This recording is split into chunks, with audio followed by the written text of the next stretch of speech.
This is a download from BBC Learning English. To find out more, visit our website. 6 Minute English From bbclearningenglish.com. Hello, this is 6 Minute English from BBC Learning English. I'm Neil. And I'm Rob. Do you know where the food on your plate comes from? Many people just assume that shops will always be ready with a cheap and plentiful supply. But recently, a lack of certain foods in the UK, a situation known as a food shortage, has left supermarket shelves empty of everyday items like eggs, tomatoes and cucumbers. Some see these food supply problems, which were caused by unusually cold weather combined with rising energy prices, as a warning not to take a reliable supply of food for granted. Like many countries, the UK imports much of its food from abroad and for years has enjoyed a stable and affordable supply. But with changes in the world economy, inflation and the effects of climate change, how much longer will this continue? In this programme we'll be finding out and, as usual, learning some useful new vocabulary as well. A reliable food supply is essential. In fact, there's an English expression about the dangers of not having enough food for everyone. We are only 9 meals away, but away from what, Neil? Is it A, a revolution, B, anarchy, or C, famine? I guess the expression goes, we're only 9 meals away from revolution. OK, I'll reveal the answer later on.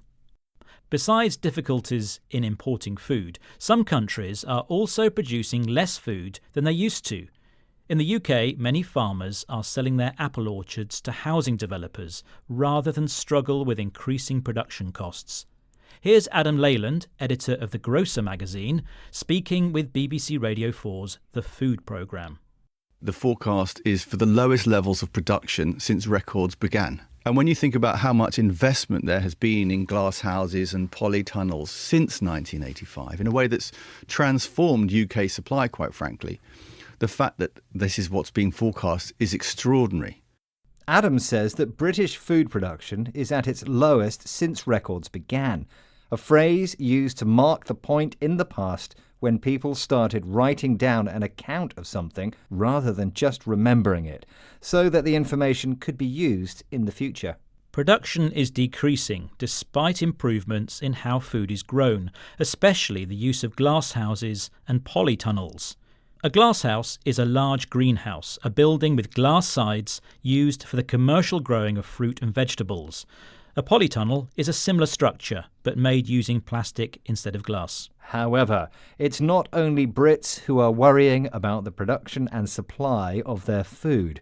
Changes are happening all around the world. When global demand for food outgrows supply, countries start competing with each other.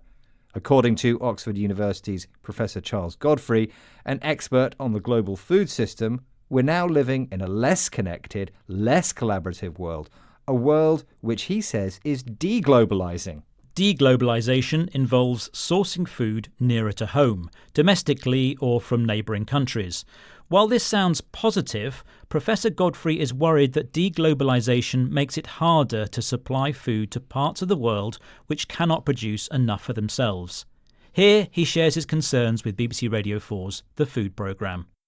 We think that in the next 30 or 40 years, we will probably see global demand for food rising 30 to 50%.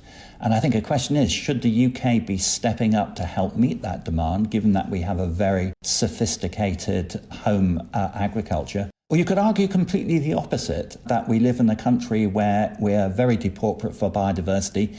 Perhaps we should produce less food here and use our land more for biodiversity. My view is that if we plan our land use in a canny way, one can produce more food and one can increase the biodiversity in the country. Professor Godfrey thinks only a globalized food system can successfully feed the world population. Countries that can produce food should be stepping up to meet demand. If you step up to a situation, you start taking responsibility for doing something to improve things. We need a balance between growing food and maintaining the Earth's biodiversity, the number and variety of plants and animals living on Earth. Depending on their circumstances, countries could use their land either to grow food or to promote biodiversity. But Professor Godfrey thinks both are possible if we are canny, an adjective meaning clever and quick thinking.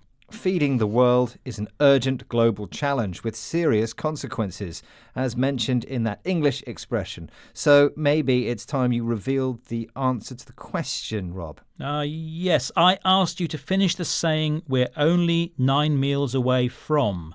And I guessed it was 9 meals away from revolution? Which was the wrong answer, I'm afraid. Actually, the saying goes, we're only 9 meals away from anarchy. I really hope not, but just in case, let's recap the vocabulary we've learned, starting with food shortage, a situation where not enough food is produced. The phrase "since records began" shows the point in the past when people started keeping written accounts of events rather than just remembering them. A glasshouse is a large greenhouse. That's a building with glass sides used for growing food. If you step up to a situation, you start taking responsibility to act to improve things. Earth's biodiversity is the variety of plants and animals living in a natural environment. And finally, the adjective canny means clever and quick thinking. Once again, our 6 minutes are up. Goodbye for now. Bye-bye. 6 Minute English from the BBC.